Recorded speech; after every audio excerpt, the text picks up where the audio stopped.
one thing that I've learned is that the most difficult relationships are the relationships that's going to make you or break you as a leader.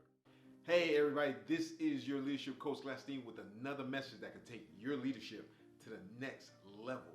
Today we're going to be talking about something sensitive. We're going to be talking about how to deal with people that you don't like at work. I'll see you in a sec.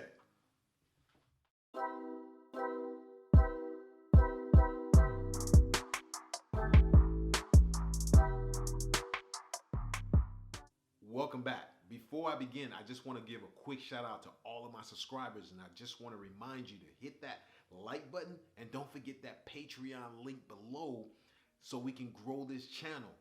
And for those of you who are new to this channel, don't forget to smash that subscribe button and remember that notification bell because I drop a video like this on a weekly basis and I don't want you to miss it. Now, let's get into the video. Man, let's talk about this, man, because I'm excited about this because this happened last year. Just working with someone that was just tough. It was just a hard time for me to work with this person, and I thought as a leader I had it all together, that I can work with just about anyone. But this particular person just took it to a whole new level and really got to me to the point that I had to call in leadership to kind of, get in the middle of this, get involved. And I've probably never done that before, but it was just that stressful to me. I mean, when I woke up in the morning thinking about this person, and I don't really want to think about no one else but my family when I wake up in the morning. And I woke up in the morning thinking about this person and not wanting to go to work. And I was like, hey man, I was talking to myself. I was like, this is beating me up. I got to do something about this. So if you're going through this, it's okay. I understand. I get it. And I just want to give you a couple of tips on how to deal with this. Complaining and whining about it's not going to help. It's not going to help. One of the most rewarding things that I have come to understand, that when I started refocusing myself and just dealing with whatever this person was dishing out to me, it was the most rewarding experience of my life. I mean, my relationship building skills went up to a whole new level. I mean, I haven't seen it all and I haven't done it all, but those type of dynamics or whatever he was dishing out, it won't happen to me again. It won't get into me again. The one thing that I've learned is that the most difficult relationships are the relationships that's going to make you or break you as a leader. So I want to give you some tips so you can help make you. Another thing that you have to understand is this, that it's not about the other person. Anytime you're experiencing, I know it's going to be hard for you to hear this, but anytime you're experiencing some just trauma inside of yourself, I mean just a shift in a negative direction because of someone else, it's not about them, it's about you. Because they're just projecting themselves on you. Whatever they're going through is what they're going through. Some people are going through some hard times. I remember, this last event, this guy, he was going through some health issues. Doctors was giving him some bad diagnosis, and he was just going through a lot. And later on, way later, I found that out. But at the time, he was just dishing it out, and I've seen him dish it out to certain people in leadership, and they just brushed it off. But for some reason, I just couldn't brush it off. But I got to a point where I did brush it off, and let me tell you, man, after I decided that I was going to focus on me, on how I process information and leave everyone else alone. And what I mean by that is I decided to let him be who he is and I be myself fully. I decided to bring Glassstein out fully. And I was freed from that. I mean, I still have to deal with him till this day, but it is so much different. We have a great working relationship. We communicate well. I mean, it was like a 180 because I decided that whatever he was going through, that was his problem, his concern, his demons that he had to battle. That had nothing to do with me. I didn't have to get involved in that, no matter how he responds. And now it's not even a question how he responds. He responds great. And if he does respond some sort of way, I don't take it personally. I just go on. I just continue being me, respectful, loving, caring me that I am as a manager, and I just keep it moving. So now let's get into some of the types of people that you're gonna run into.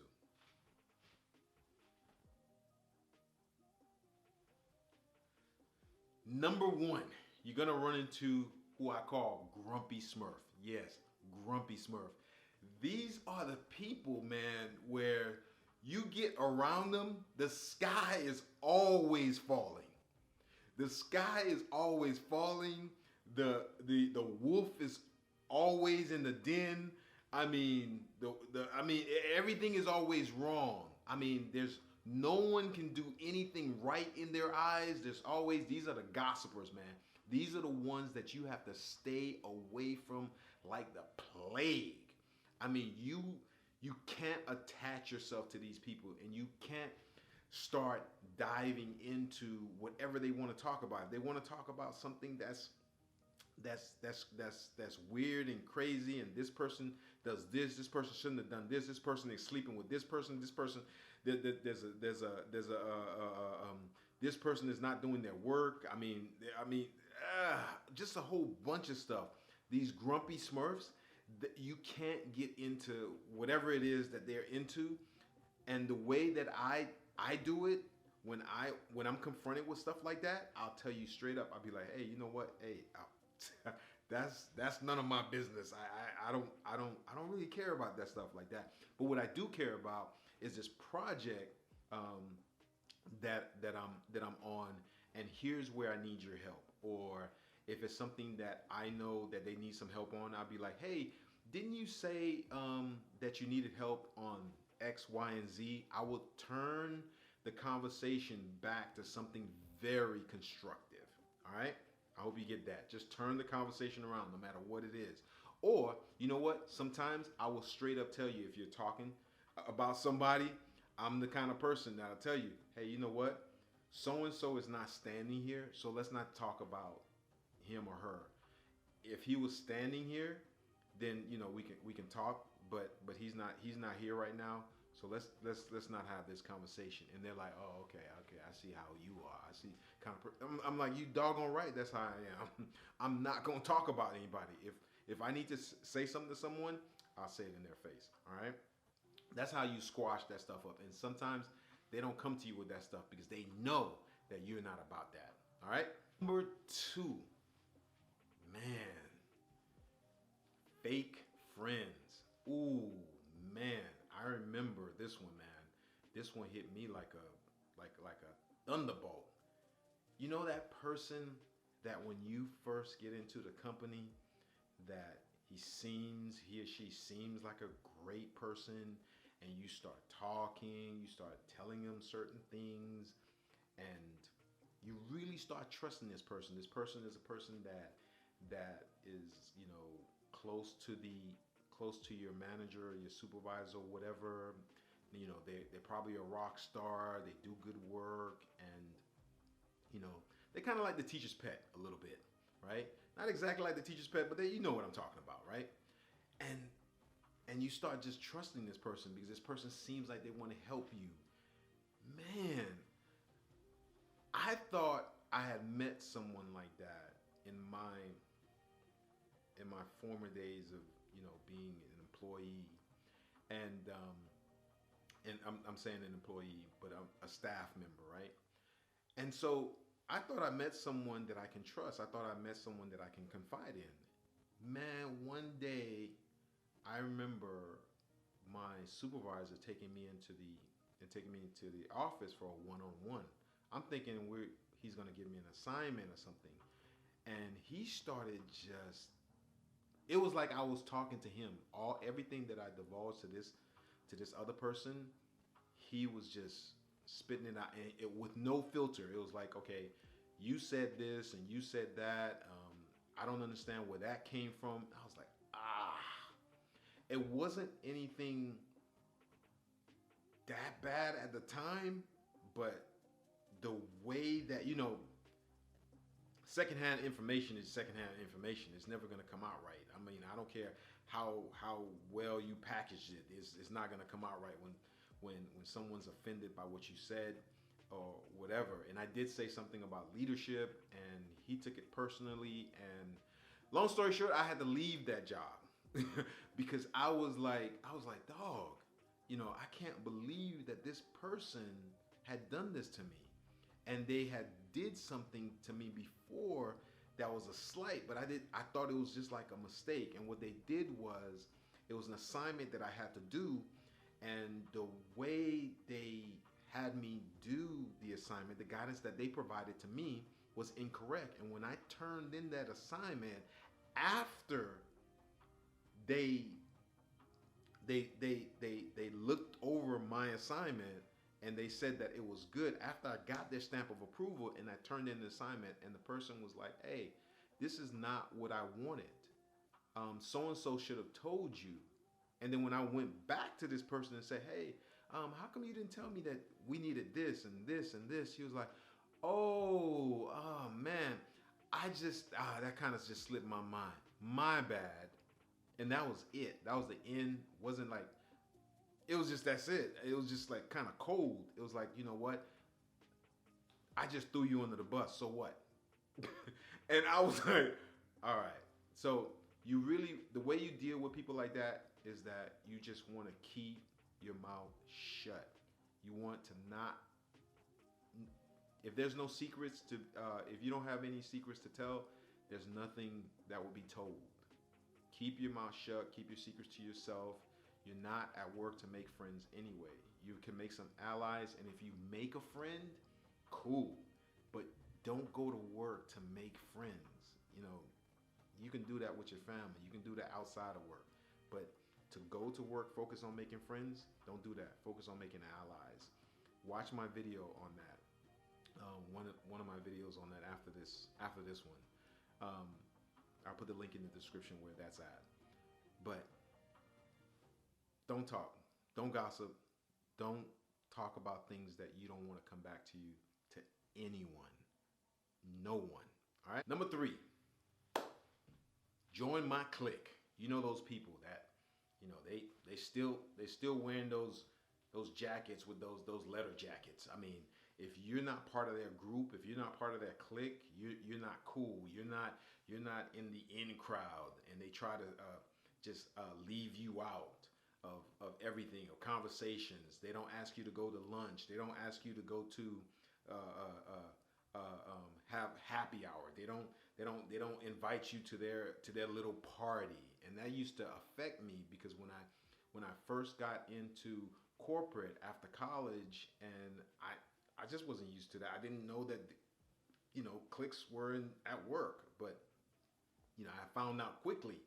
And when I wasn't invited, I was like hurt. I was like, "Dad, how come I wasn't invited? I'm pretty cool, so how come I wasn't invited?" But you want to stay away like the plague from those people that have the little cliques. You want to be the type of person that walk that middle path. You want to be cool with everybody, but at the same time, you're about your business. You're about making, building your career. You're about helping the team. You're about helping your managers succeed and be successful, helping the organization, helping the program or the project, whatever, be successful. That's what you're at work for. Stop going to work with this mentality that I'm there to make some friends. It doesn't work like that. It doesn't. I'm sorry to burst everyone's bubbles that think that work is a place that you go and make friends and you're gonna make friends for a lifetime, or you're gonna find a husband, or you're gonna find a wife, or you're gonna find a girlfriend, or whatever. I'm sorry to bust your bubble, but that's not the reason why we go to work. We go to work to contribute to a team. We go to work to make alliances. We go to work to further our career. We go to work to pay our bills. We go to work to support our families. Those are the reasons why you go to work. Stop going to work for all that friendship stuff, because it's gonna get you hurt. Stop trying to be in cliques. Stop trying to roll with this person because this person has a lot of influence or a lot of imaginary clout or whatever. Because some of those people that are part of those cliques, they won't last 2 years, 3 years, and if they do last, there's a lot of gossip around that clique, and you don't want to be part of that. You don't want to be labeled as this person's group. You lost your identity as a person. Now you're labeled as, that guy isn't, that's one of so and so's cliques. That's one of so and so's buddies. So you lost your identity, and now you're known as somebody else in a group, and that's not the group that you want to be in. So no cliques. Or last but not least, the woe is me kind of person. Oh man, this person there's always something wrong with this person. There's always either it's a issue at work, or they're bringing you some sort of bad news about someone else. There's always something wrong. Either the client has said something that they don't like, or they don't like how she dressed, or what he's wearing today, or she didn't say good morning to me when he walked in, and he think he this, she thinks she's that. It's always a complaint about something. And then what they really love is when you dive into that complaining with them. And you start like, oh yeah, so and so did the same thing to me last week. Oh, they love that. Misery loves company. These people are so miserable. The only time they feel good is when other people are miserable along with them. If you feel good, okay, let me tell you one example. I was in the elevator. I was going to the elevator one Monday morning, and I was just a happy-go-lucky Monday, and I was going in, and with my little briefcase, just going in, just happy-go-lucky. I dived into the elevator, and then this woman just looked at me, and I said, "Oh, good morning," and she said, "Yeah, good morning. What's wrong with you?"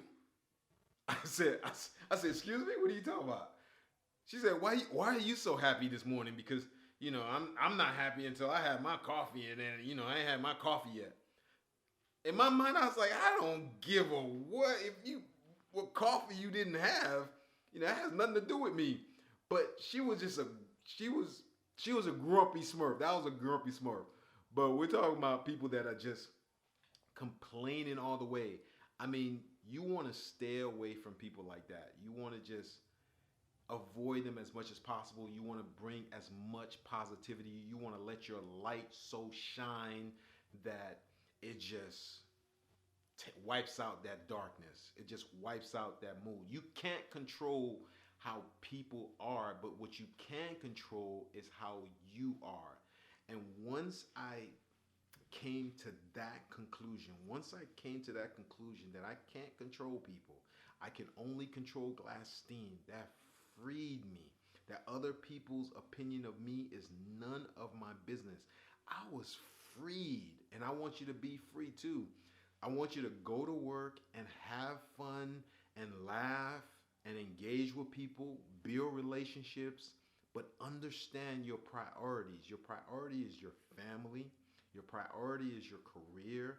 Your priority is your well-being. Your priority is you, and you are the only person that you can control.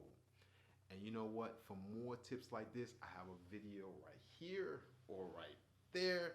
Go ahead and click on them. Get more tips like this so you can become a better leader. And don't forget my Patreon link in the description below. I want to grow this channel, and I want this channel to be our channel.